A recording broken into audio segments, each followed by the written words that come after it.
Hi guys, it's that time again. NBA recap. Week 8 now. We're 8 weeks into the NBA season here. This is crazy. Just craziness to me. And yeah, let's see what we can do with this recap. My name's Ren City. You might know me from Sports and Shorts of Sorts. Weekly podcast I do. I cover all the sports. All the ones that I'm into anyway, all the big ones. I got footy, NFL, college basketball, we got it all, hockey, but there's not enough room for NBA, and that's what I cover the most. So, did my own thing. It's a weekly recap of the NBA. We're in, like I said, week 8 now. So, hopefully, you've been enjoying the hoops. I certainly have. Let's start by doing the team wrap up. I'll do what I do every week. I'll start in the East with the Atlantic and start with the number one team in the East, the Boston Celtics. Celtics, they've had themselves a busy week too. They went 4-1, 5 games in a week where they had two back-to-back nights where they had games. That's You don't see that very often in a schedule. A scheduler must have had it out for them, but the fact they went 4-1, it's pretty good. Tatum and Brown, they would lead the Celtics over the Cavs. Then they'd have two against the Magic. They'd have, like I said, they'd have the one the very next night. Tatum would go wild, lead the Celtics to a victory. Then a few days later, they'd have that second Magic matchup, and this time it was Jaylen Brown's turn to lead the way. Then the Celtics, they'd lose a tight one in overtime to the Warriors. Like Tatum had a chance at the buzzer and over or at the end of the fourth quarter, but he'd miss and it would go to overtime where the Warriors went a little wild themselves and won. But then the very next night, that second back to back I was alluding to, they'd face the Kings and the Celtics beat the hell out of them. Jaylen Brown had a sick facial on Keegan Murray. It was pretty dope. Like I said, these Celtics have been kicking ass. That game against the Golden State Warriors, they could have won that one too. The Warriors took it late, but man, these Celtics, they look the real deal. They look like they should be going to the finals. Like they have to be the favorites in the East, but yeah, they got some exciting games coming up in the next bit too. They're in LA to play the Clippers on the 23rd, and they still stay in LA and they play the Lakers on Christmas Day. Love that rivalry matchup. So they're still the team to beat in the East right now, maybe even the team to beat in the league. But next up in the Atlantic, who's just trying to nip at the heels at the Celtics, the 76ers, they're sitting third in the conference. They went 3-1 this past week. They'd win two easy ones back to back. Easy one over the Pistons, and then they destroy the Hornets by 53 points. Yeah, 53 points. Then they dropped the next game, surprisingly, to the Bulls. I mean, Embiid still went for 40 and 14, but that wasn't enough to get the win.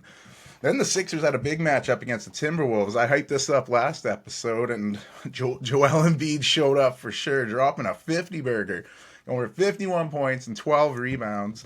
Tyrese Maxey had 35 in that one as well, but I've said it, when Embiid is on this floor and he's healthy playing, this team's a title contender, and this 1-2 punch with Tyrese Maxey, it's just something else. But what Embiid's doing right now is crazy. That 50 burger on the Wolves, he's extended his streak of 30 points and 10 rebounds to 12 games. It's the longest streak since Kareem Abdul-Jabbar did it in 71-72 season. He did 16 with the Milwaukee Bucks that year. But with Embiid playing this way, the sky's the limit. Like, he just does it. And he gets to the free throw line so much, and he went 17 for 18. Like, man, he just hits everything. But yeah, we'll go from Philly. We'll head to the city so nice they named it twice, New York, New York. The Knicks went 3-1 this past week. They won some pretty big games along the way. They went into the desert and they took down the Suns. Jalen Brunson was the hottest thing in the desert that night, going for 50 points, 9 dimes, and 6 boards. Randall and RJ Barrett each went for 20 in that, over 20 in that one. They dropped the game in LA against the Clippers the very next night. Those back to backs can be pretty tough, and they were emotionally drained for sure. They'd stay in LA and they'd have a strong second half to beat the Lakers, and then they'd wrap it up in New York, this time going to Brooklyn, and Julius Randle would lead the way. But they'd get some big minutes from Dante DiVincenzo and Emmanuel quickly, so pretty good week for the Knicks, no question. Jalen Brunson's the leader of this team, especially with that 50 burger.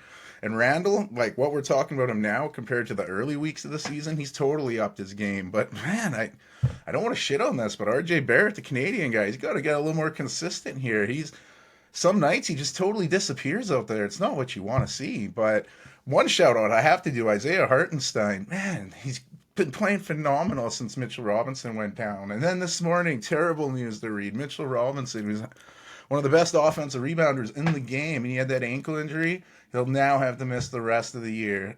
Just Buzz Kellington. That makes the Hartenstein play even that much more important. He's going to have more minutes to play. I think he's capable of doing it. He's a good player, but I feel for Mitchell Robinson. He was one of my favorite players to watch this year, so total bummer there. Sticking with New York, sticking with New York, we'll go with the Nets here. Brooklyn, they struggled this past week, going 0-4. Some pretty big losses. Losing by over 20 to the Nuggets and the Warriors. Then they'd lose by almost 20 to the Jazz. And then again to the Knicks that I just had mentioned. Everyone on the team was struggling against the Nuggets. But Cam Thomas, he's been putting up some big numbers this week. 41 in that loss to the Warriors. But there's video circling of Nick Claxton calling him out for not passing. I mean, he's not known for passing. He's known for hitting shots. And 41 he had in that loss. But they got to turn it around a bit. They have a few games against the Pistons, so I should get them back on their winning ways. But wrapping up the Atlantic, we go to Toronto. The Raptors were 1-2 this past week, losing to the Hawks in the second of their little 2-game series. And then they led down the stretch. They were led down the stretch by Siakam and Scotty Barnes in a win over the Hornets. Then they'd follow that up with a stinker against the defending champ Nuggets. I mean, I called Scotty Barnes out saying, can he do a little more? He's been doing a little more and then some. I can't put anything on him, but a lot of the guys are disappearing. Siakam had that big finish against the Hornets, but he's been disappearing at times. Like that total shit the bed against the Hawks and that stinker against the Nuggets. Like, how long can we just say, oh, this is tough. It's first year Darko. He's coming in. Give it time. Like, how much time do we have to give it? We know who this team is now, I think, and right now they're mediocre. Do they have to make a move? I don't know. Beginning of the year, I didn't think so. I thought we could work it out, but I don't know. Keep your eye on this team near the deadline. I don't think Masai will make a move on deadline day, but in those days leading up, if the Raptors that continue to play like they are, someone's getting moved. It's just a matter of whom, where they going, and what we getting back. So keep your eyes on the Raptors front office here. In the next few games, I don't know. We'll see what happens going into the new calendar year. But we'll head to the Central Division. We'll start with the leaders there, the Milwaukee Bucks. They went 3-0 this past week, crushing the Pistons by 32 in the first game there, where you could see Giannis Antetokounmpo, 22 points in 26 minutes, and he was hanging out in the crowd with his family in the fourth quarter there.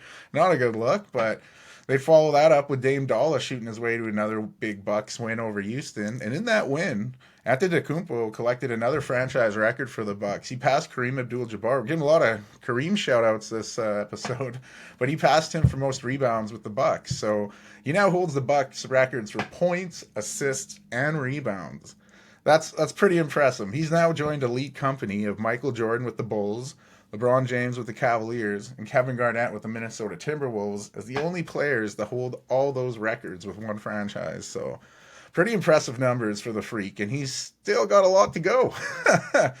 Dame would continue his great shooting the next game, dropping an easy 40 on my Spurs. Giannis had a triple-double in that one, which helps all those stats I alluded to earlier. But this Bucks team, they're a contender. They were my pick before the season started to win a title.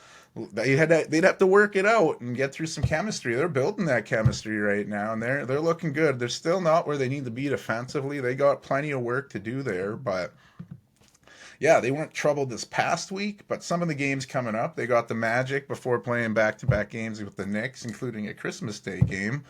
So that should be exciting. But next up in the division, Cleveland Cavaliers. That's right. They passed the Pacers in the standings, so the Cavs are second up in the Central. They went 3-1 this past week, despite dealing with a few injury issues. They lost to Boston. And in that game, they also lost Darius Garland. He was driving to the hoop and met a Kristaps Porzingis elbow, and he was down for a fit, finished the game, showed how tough he is because he sustained a fractured jaw. He's going to be out a few weeks, but Cavs would follow that up with a win against the Hawks, and then a very tough game against the Rockets that went to overtime, and they pulled it off. But Mitchell would miss the following game against his former team, the Jazz. But no worries, Sam Merrill and Karis LeVert came off the bench and carried them. Yeah, Sam Merrill, lighten it up. I remember watching him in Summer League. I didn't know how much time he'd get in the season, but I like it. But lead them to a victory there. The Cavs, they can get a few games without these stars, but this team goes as the backcourt goes. And I know Merrill and Levert did their thing, but they're going to need Mitchell and Garland back doing their thing in the lineup sooner than later to continue these winning ways. And we'll head to the city that's hosting the All-Star game this year in Indianapolis, the Indiana Pacers. They went 1-3 this past week, which is why Cleveland passed them in the standings. And there's some bad losses in there. They lose to Washington. Yeah, the Wizards. They lost to the Wizards, and they'd follow that up with a tough one in Minnesota, which is fair. Minnesota's a really tough team. They go face a hot Clippers team. Threw up 151 on them. Yeah, you gave up 151. That I know there's no D in Pacers, but they're going to be taking the D out of Indiana soon because there's none present. Their lone Pacers win of the week was a beatdown over the Hornets, which isn't saying much the way the Hornets are playing. We'll get to more on them in a bit. But this team can score with anyone and with everyone, as the depth shows, as all their players averaging double figures. But at some point, they're going to have to play defense. They give up career highs to everybody. 50 burgers. Giannis has a few 50 burgers on them. They're a fun team to watch, but aggravating if you're a big Pacers supporter because they can't stop anyone. They're struggling of late, going 2-4 since losing in that in-season tournament final. So they got to turn things around. Maybe they had too much into that. I don't know, but whatever they got to do, it's got to start on that defensive end. But we'll blow into the Windy City here. The Chicago Bulls. They're still playing some pretty good ball as of late. 3-1 this past week. They've gone 7-3 in their last 10. The Bulls are running right now. They went into Miami and beat Jimmy Butler and the Heat. But a few nights later, Jimmy would get his revenge when he'd hit a shot at the buzzer to give the Heat the win. But the Bulls rebound nicely from that. They'd go into Philadelphia, withstand an amazing game by Joel Embiid, which is all he's doing lately. But they'd withstand that, and they'd get the big win. Then they'd return home, and they'd beat down on the Lakers. Everyone was telling, like, oh, who are the Lakers moving to the... Or who are the Bulls moving to the Lakers? This is a tryout game. But I don't think the Bulls... A lot of those guys in that game should not be getting moved here. Coby White, like... Zach LaVine's been injured for these great games the Bulls have been having, and I've just mentioned Coby White because I've been excited to mention him. He's been stepping up. It's one of those additions by subtraction. With LaVine out of the lineup, White's able to do his thing, and this team's just getting better. They're doing it with team wins. They had 8 guys scoring in double figures in that win over the Lakers. And at the beginning of the year, I said this team will have to blow up at some point because Coby White isn't Lonzo Ball. He's not going to bring the team together. And that is still true. And I think they'll have to blow up the team, but for different reasons. It's because Coby White is the guy who I thought he'd be coming out of North Carolina. He's scoring right now. He's a legit scorer in the league now, which means LaVine, he's kind of expendable. And I think the Bulls need to roll on without LaVine. Roll with Coby White, DeMar DeRozan, Vucevic has been playing great. Caruso, don't get him in trade talks. Keep him. See what you can do with Patrick Williams. He's a high draft pick. He wants tons of crazy money. Let's see what he can do. Stay with this. I know you don't want to move a guy after he's injured, but I think you got to move LaVine. Shake this up rather than blow it up. I'm excited for the Bulls right now, and I never thought I'd be saying that this time of the year. And it's at the expense of Zach. Don't call me Avril Lavigne, but... I feel they got to move him. Where he's going, I don't know. Take those assets and see what you can do this season. The East, I don't know that. I don't know if they're going to get near the top of the East, but who knows what they can do. That team's got some players. But anyway, a lot of too much Bulls talk, I think. But I think I'm just preventing myself from going to this next team, the bottom of the Central, last in the league. Oh, Detroit. Haven't talked about a Detroit win in forever. It's because it's been 24 games of losing in a row for the Pistons. Like, obviously they went 0-3 in their games this week, so losing to the Sixers and the Bucks. They were in the game against the Hawks. Cade Cunningham showed why he was a number 1 overall pick. 43 points, 7 dimes, 5 boards. But this team can't string it together in the fourth quarter in crunch time to get a win. You know, they got young guys scattered all over. Bojan Bogdanovic, since coming back from injury, has been helping with scoring, but you got the highest paid coach in the NBA, Monty Williams. He needs to figure this up. He's tinkering with his lineup like, I do in the bathroom before a fantasy football game or something. Like, I don't know. He's got to get some continuity here. It's giving no one on the team confidence. They're all head-scratching more than hitting shots, and I don't know how long it's going to be till management or ownership comes in and says something to shake it up. Like, poor Detroit, the Lions are doing good in the NFL, but it came as a sacrifice of the Pistons, I guess. It's tough going, but we'll go to the last division in the Eastern Conference, the Southeast. The Orlando Magic still sit atop the division, 4th in the Eastern Conference, but tough go for the Magic this past week. 0-3, losing 2 in a row to Boston before returning home and losing a tough one to the Heat. the depth is still being shown by Orlando, and they have pretty good defensive numbers. Pardon me, and Paulo Banchero had one pretty big game last week when against the Celtics when he from 36 points and 10 boards. But he and Franz Wagner, these are the leaders of the team, and they've been kind of as of late. They're the two-headed beast that's carrying this young team, and they've been floundering a bit. I know it's a lot to expect out of your leaders to be that young on the team, but they got to find some resurgence, to turn things around, because the other guys are doing their thing and playing consistent, but their points have dipped quite a bit, especially in those 3 losses this past week. But mentioned Miami in there. Miami, they're nipping at the heels of the Celtics, even though they just went 2-2 this past week. They lose to the Bulls, as I alluded to, before the next game when Jimmy Butler hit that awesome buzzer beater. And then they lose at home to Minnesota, but they got a little win in that game. Tyler Hero and Bam Adebayo returned to the lineup from their injuries, and the next game they looked pretty effective in beating the Orlando Magic there that I alluded to. This team's getting healthy, and look out when they do. I'm expecting the Heat to go on a little run here. Hero looks like he hasn't missed a beat returning from injuries, dropping 25 and 28 in his 2 games back. So, yeah, look out for the Heat. They might start getting hot this winter. And we'll go to Atlanta. Hawks went 3-1 this past week, crushing the Raptors in that rematch game, and then they'd lose a close one in Cleveland. But they'd follow that up by beating Detroit in a closer game than they probably expected. Then they'd go into Houston and beat a tough Rockets team. Real team effort in those wins. Obviously, Trae Young's been doing his thing. He's been balling out. His stats are pretty good. He's been putting up some big scoring numbers, but it's been the team effort that's been really nice. You have DeJounte Murray some nights. You have Bogdanovic the other night. Okongwu the other night. These guys are all kicking in. The defense is still not nearly as good as what it should be. I mean, don't let that 104 they allowed to the Raptors. You might think, oh, that's not bad. The Raptors stunk it up that night. It wasn't the defense so much, but if this team can play a little more consistent, like I said, 3-1 this week, if they string out a few 3-1 weeks, they'll be moving up those standings. But next up in the Southeast, we go to the Hornets. They're still trying to go on with life without LaMelo Ball, and past week, life hasn't been too good. They go 0-4 in those games, losing a close one to the Pelicans. Then they follow that up the very next night by losing by that 53 points to the Sixers, an ugly burger. Then they'd head up to Canada to play the Raptors, and you might have noticed someone missing from that game, Miles Bridges. He wasn't allowed in Canada because of his legal issues. We know he's still serving that 3 years of probation as part of a deal to avoid jail time after he was arrested in June of 2022 and pleaded no contest to felony domestic violence charges for an incident involving the mother of his child. He can still play in the USA, but not so good at crossing borders right now. But he'd suit up the next game for against the Pacers, and that was an ugly result. Pacers won by 31.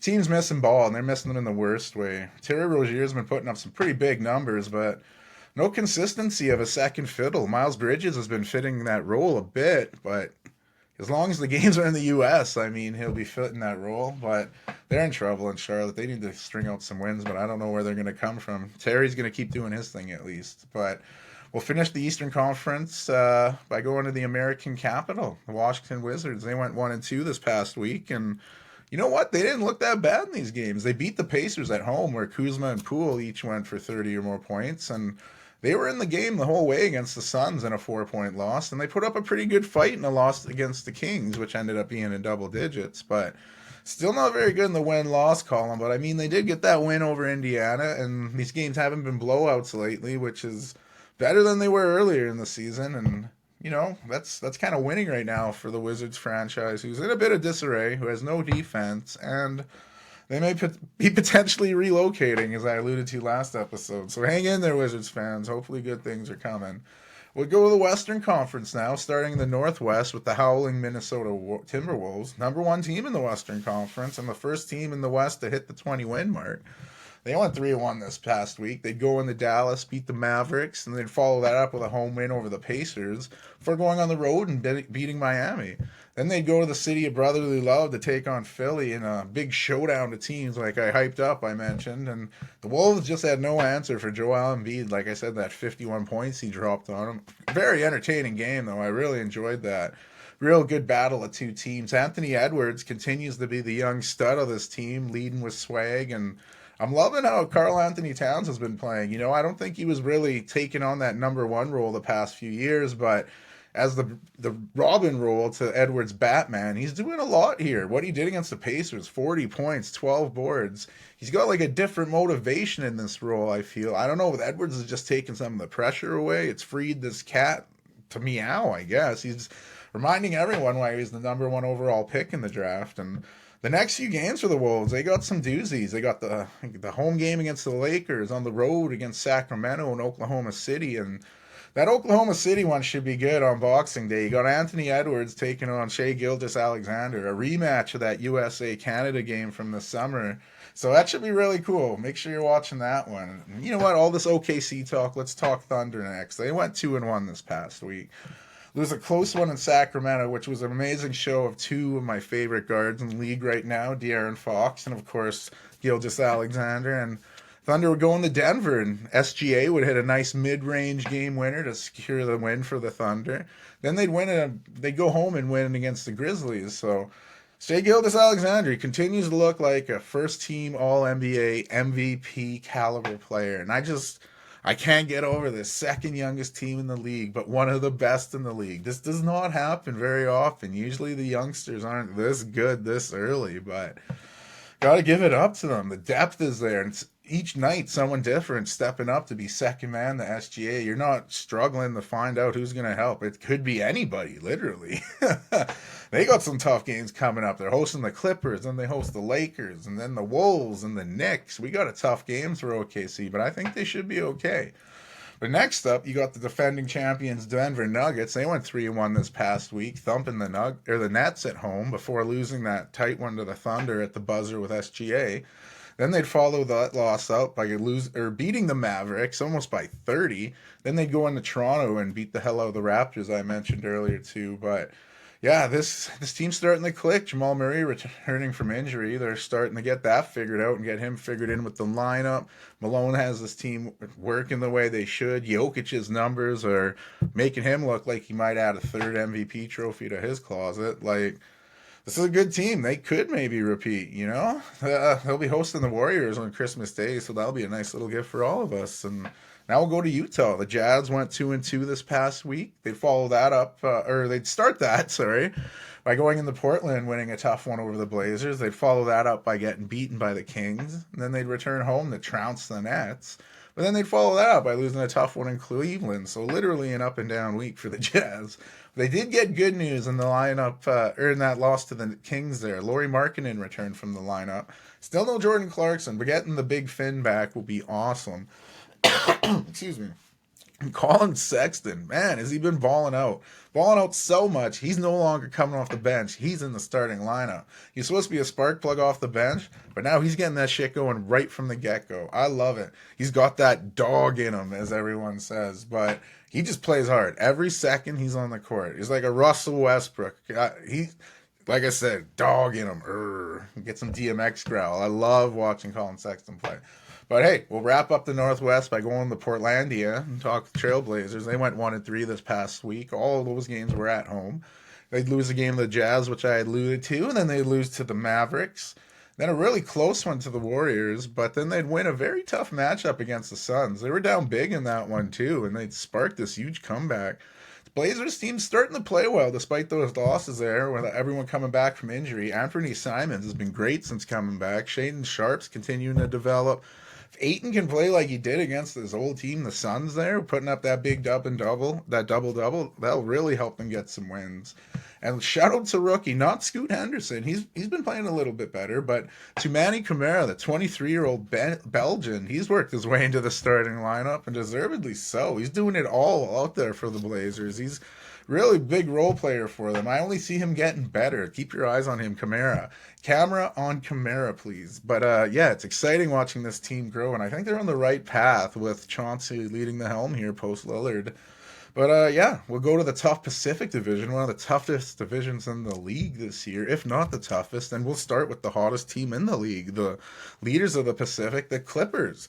Went 4-0 this past week, and they're on a 9-game winning streak, easily the longest in the league. They slithered their way up to a 4th in the Western Conference. They beat the Warriors before crushing the Knicks, who were playing a second game of back-to-back, but then they'd go on the road and drop 151, which I mentioned on the Pacers.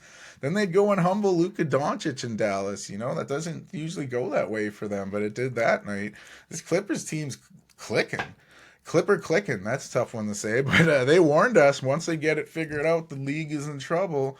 And there's trouble. I knew they were trouble when they walked in here. Ty Lue has this lineup figured out just right. With Russ coming off the bench, it's working. Daniel Tice, I cannot emphasize the importance of backup bigs in the league. And what he's doing filling in for that injured Mason Plumlee is amazing.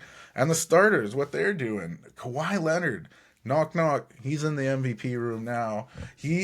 What he's doing, huge numbers. He's looking like the Raptors Kawhi when he led that team to a title, their only title. And it looks like he's having fun. That's kind of weird. That's not very Cyborg-like. And I'll admit, when the trade happened, I'm like, I don't know. There's only one ball. But this ball's moving. It's going in the hoop, and they're winning games. So I don't know what else you can ask. This team can beat anybody any given night. Don't want to play them in a 7-game series, but... Next up, the capital of California. We go to Sacramento. They went 3-1 this past week. All 4 games were in front of that rowdy crowd.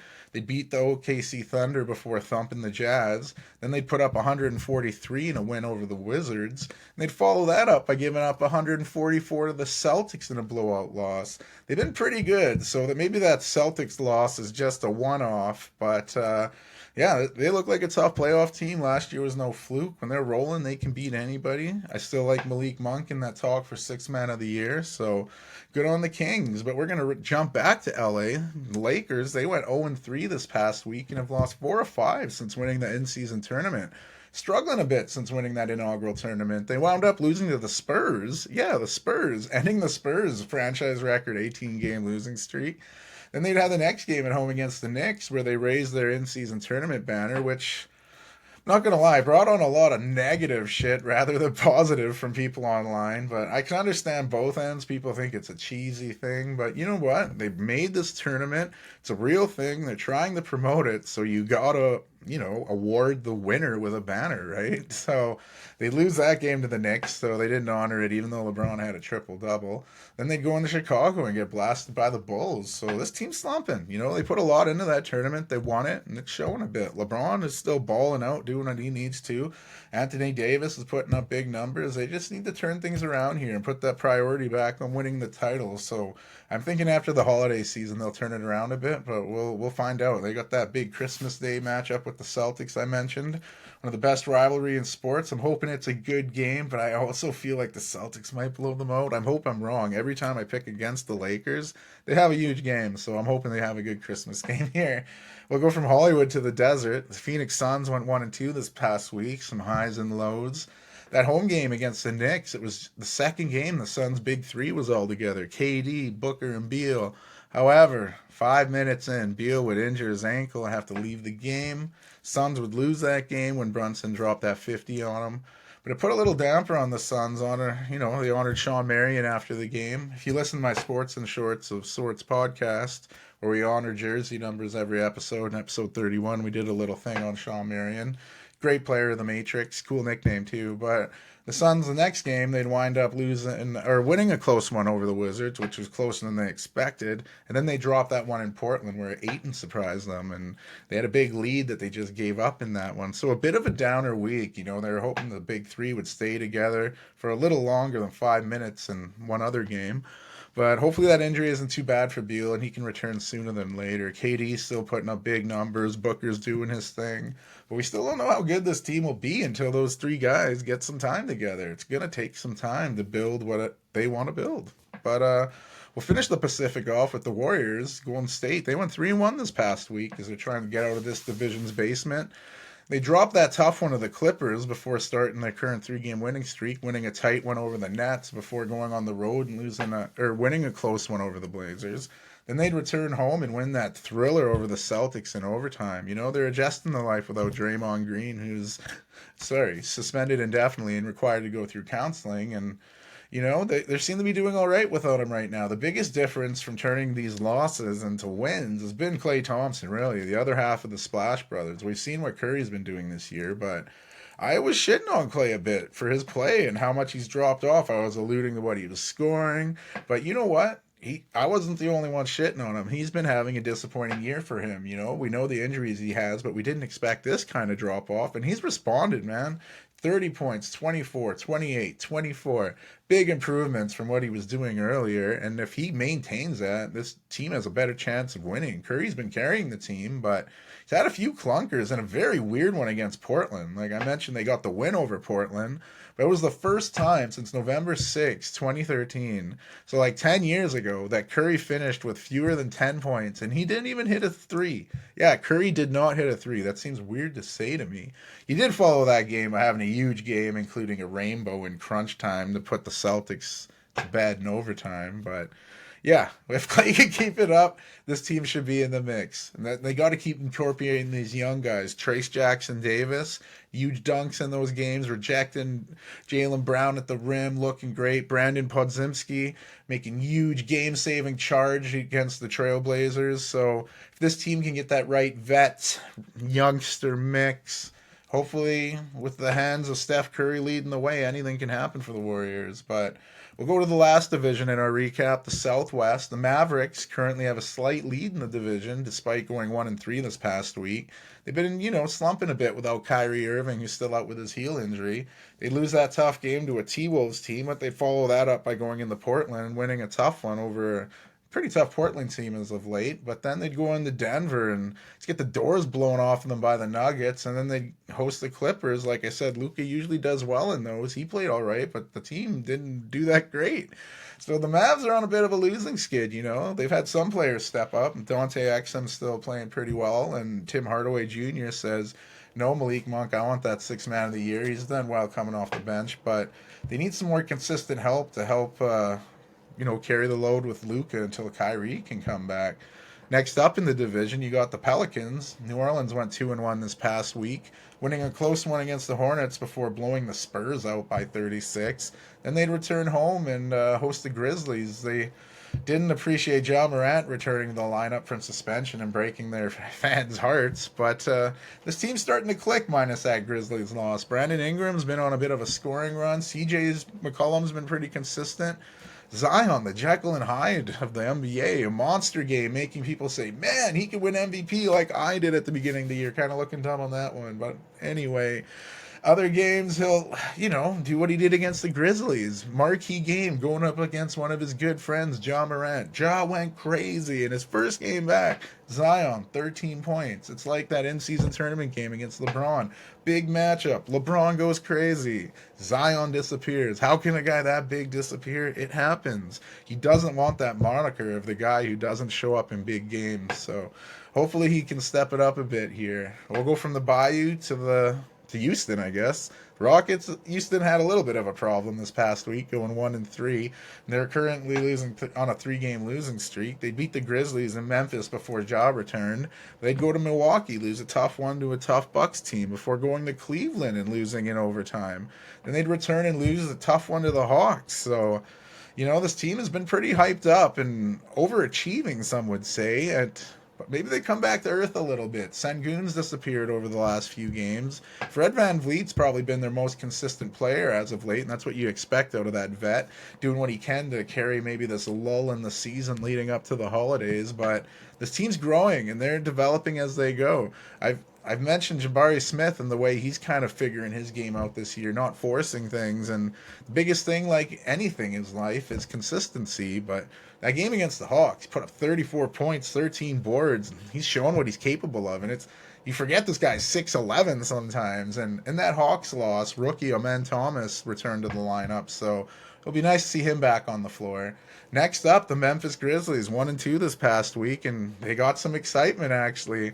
They went into the Rockets. They lost to the Rockets and the Thunder, but that one big win over New Orleans came with a pack of excitement because Ja Morant came back. First game after serving his 25-game suspension, and what a return for Ja. Pelicans were up big. They had a 19-point lead at halftime. But Morant, he excited his team and even had the crowd going ooh and ah for a visiting player, hitting clutch shots. None bigger than the one under 10 seconds ago. They threw it in. He's like, get out, ISO. Goes right to the hoop, hangs in the air only like he can, hits the tough shot, winning the game at the buzzer telling everybody I keep receipts too. The Grizzlies player, he's one of the best. Look, I got a Ja Morant. It's a vintage Vancouver Grizzlies Ja Morant jersey.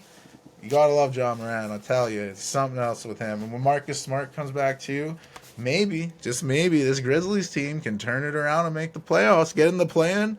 Do you want to face a hot Grizzlies team coming in with Ja Morant doing his thing? They could disappoint your whole season in one go, just like that. So we'll see what happens in Memphis. I mean, it was just one game. Maybe I'm going crazy, but it was exciting. Last team in the recap and last team in the West. I'm talking about my San Antonio Spurs. They went 1-2 this past week, though. They got that win over the Lakers, finally ending that 18-game losing streak, franchise record, as I said. But Wemby had a big double-double in that one, but it was Devin Vassell, 36 in that big win. You know, that was a big game for him. Spurs followed that up by losing 36 to the Pelicans and then losing to the Bucks. Wemby didn't suit up to match up against the Greek Freak in that one. He had an ankle injury. Hopefully it's nothing serious for Wembanyama and he can get back out there soon. Who knows? Spurs got one against the Bulls, a couple against the Jazz and the Trailblazers, so maybe they can turn this two-game losing streak around before it gets anywhere near 18 again, which I hope it doesn't.